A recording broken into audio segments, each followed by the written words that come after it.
प्यारे दोस्तों, नमस्कार। हम बात कर रहे थे भारत के इतिहास की, जहाँ पर हमारा टॉपिक चला था मौर्य वंश या मौर्य साम्राज्य। तो हमने अपने पिछले वीडियो के अंदर चंद्रगुप्त मौर्य के बारे में देखा था कि किस तरीके से मौर्य वंश की स्थापना की थी और चंद्रगुप्त मौर्य कौन था, उसके जीवन परिचय पर भी हमने विस्तार से चर्चा की।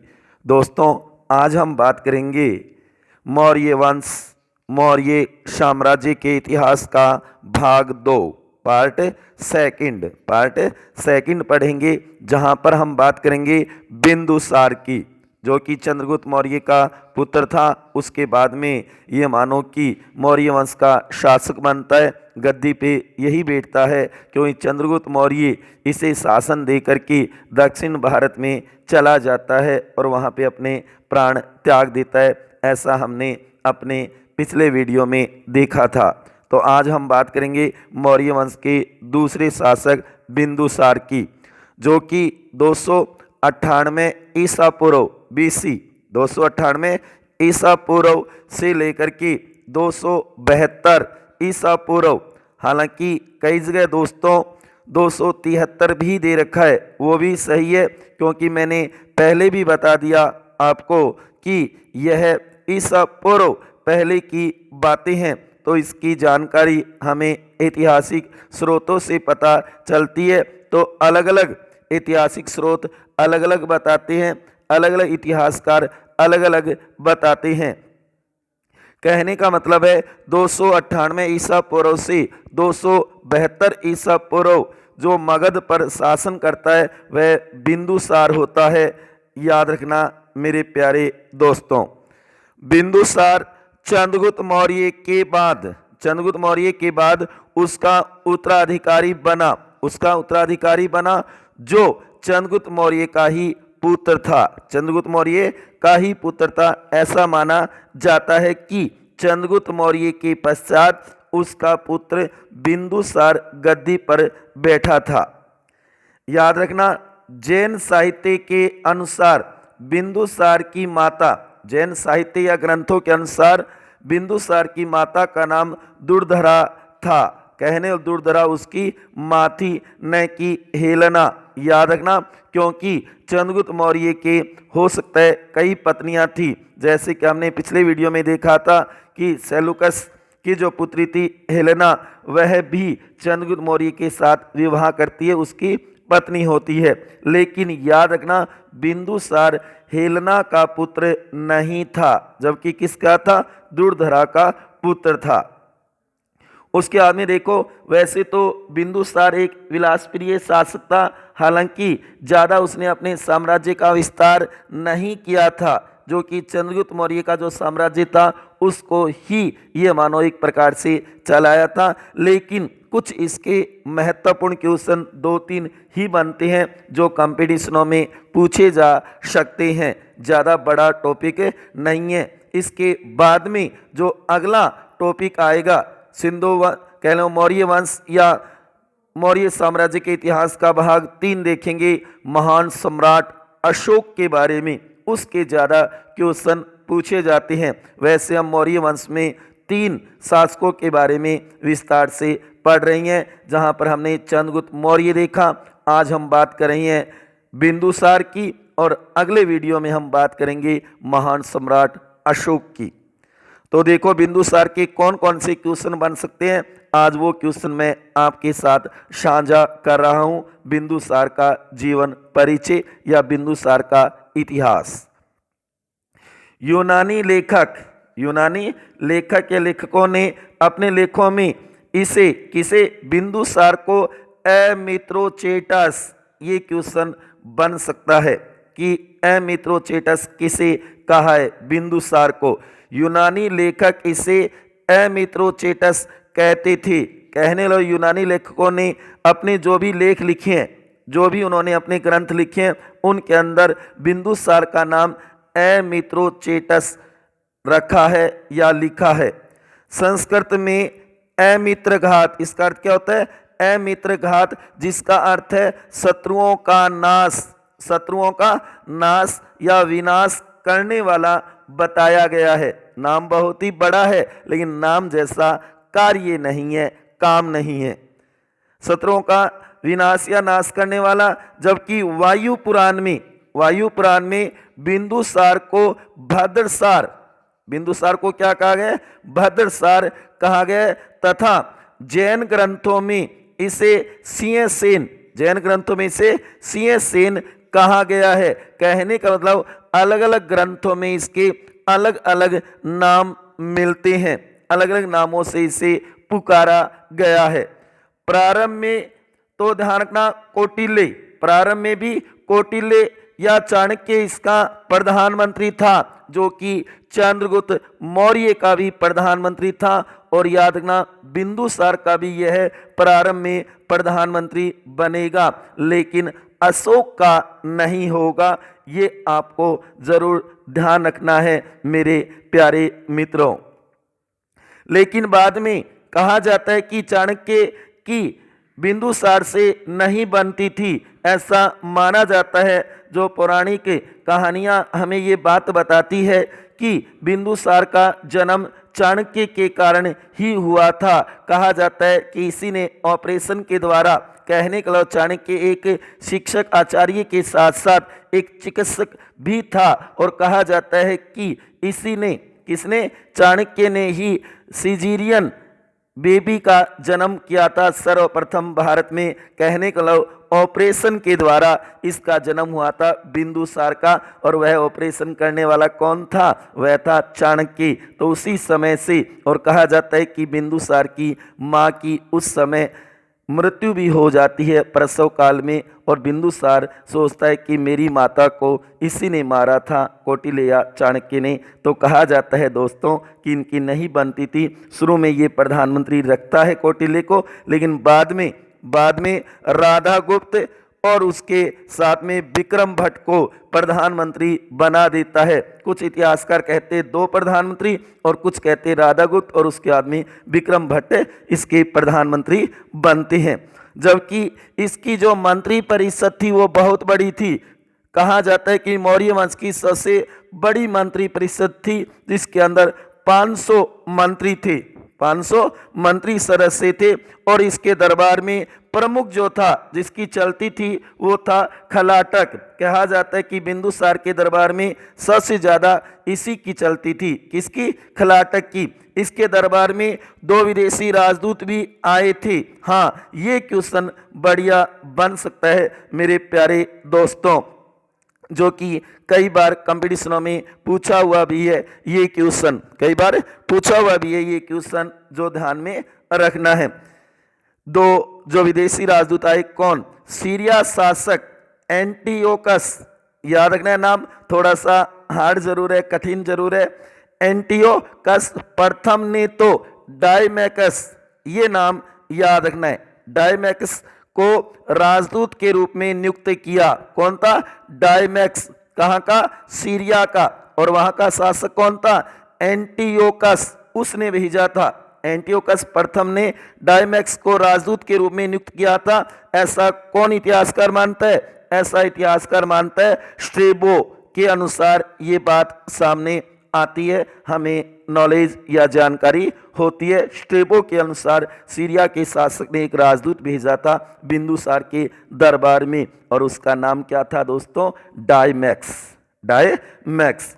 जबकि मिस्र का शासक था टालमी द्वितीय फिलाडेल्फस। क्या नाम था? फिलाडेल्फस ने भी डायोनीसियस, ये नाम भी थोड़ा ध्यान में रखना है, को राजदूत बनाकर भेजा था। ये कौन बताता है? ये प्लिनी इतिहासकार के अनुसार माना जाता है। तो अलग अलग इतिहासकार ने अलग अलग नाम बताए हैं। स्ट्रेबो के अनुसार सीरिया का राजदूत आया था, और प्लिनी के अनुसार मिस्र का राजदूत आया था। तो दोनों शासकों के नाम और राजदूतों के नाम जरूर ध्यान में रखना है मेरे प्यारे दोस्तों। उसके बाद में देखो आगे, यूनानी लेखक जो कि क्या नाम है? एथीनियस नियस के अनुसार बिंदुसार तथा सीरिया के शासक एंटियोकस प्रथम, उस समय कौन था? एंटियोकस प्रथम शासक जो था, के बीच मैत्रीपूर्ण पत्र व्यवहार हुआ।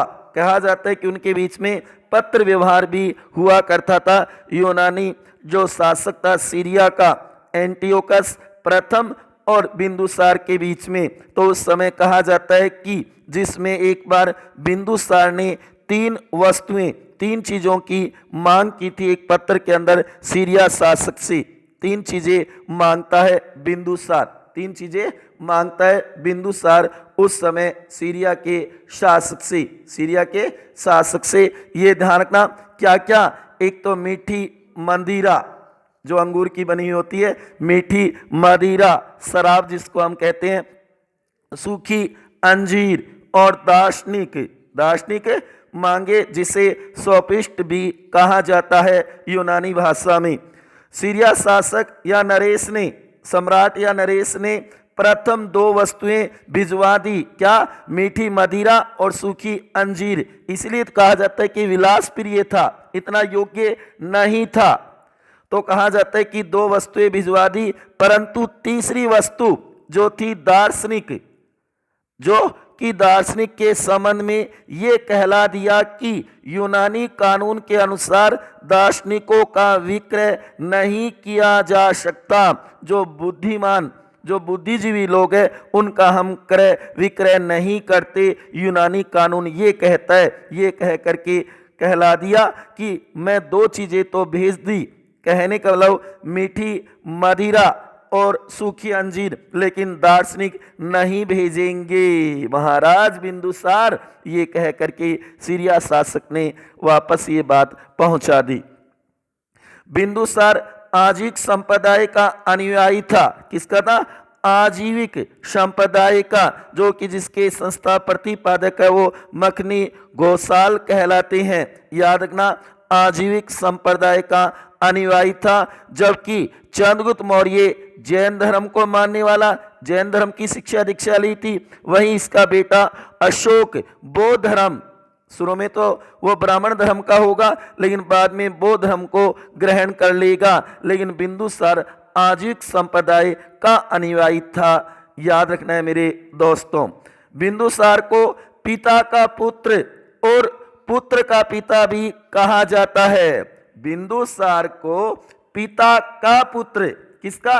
चंद्रगुप्त मौर्य का पुत्र, और पुत्र का पिता, किसके पुत्र का? अशोक जो इसका पुत्र था उसका पिता भी कहा जाता है। याद रखना दोस्तों, इतिहास में जिसका पिता ये मानो कि चक्रवर्ती सम्राट हुआ है, महत्वपूर्ण शासक बना है, उसका पुत्र सही नहीं, और जिसका पुत्र सही है उसका पिता सही नहीं, ऐसा इतिहास में देखा जा सकता है। तो कहने का मतलब है कि बिंदुसार को पिता का पुत्र और पुत्र का पिता भी कहा जाता है, क्योंकि ये चंद्रगुप्त मौर्य का पुत्र था और इसका पुत्र था वो महान सम्राट अशोक था।